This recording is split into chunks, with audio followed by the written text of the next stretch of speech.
This particular activity is designed for a group of 10 to 20 students, maybe a little bit more, and it's good for students of English as a foreign language or English as a second language, but also for students of language classes overall, be it English, Spanish, French, or Chinese, if you will.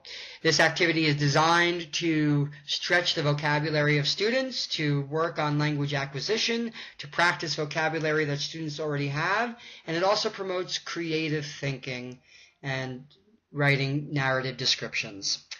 What you will need for this particular activity is a paper and pen and postcards.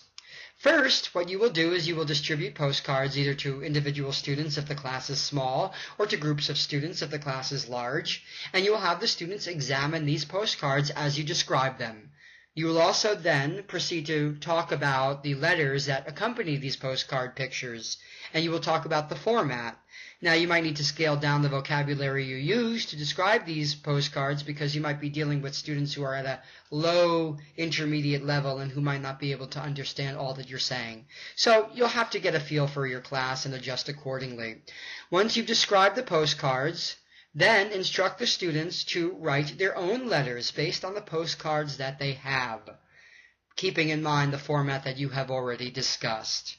Give the students maybe about 5 to 10 minutes to write these letters, or a little bit more if they are on the lower proficiency side. And then once they are done, collect the letters and the postcards.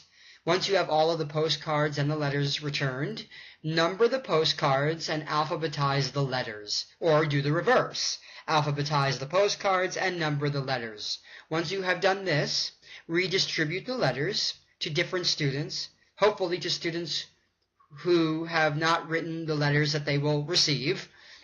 And then, as the students are reading these letters, tape the postcards to different parts of the wall in the classroom, or to different parts of the ground if you don't have a classroom at your disposal.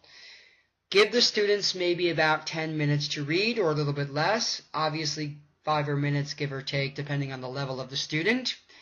And then instruct the students to take their letters and find the postcard picture that corresponds to the letter. So this will usually take maybe about 5 to 10 minutes. And then once they are done, you usually can give like a global feedback session about what the students thought about the activity, whether it was difficult or hard, or you can review the answers, and then you can rematch the postcards and letters if the students don't guess correctly.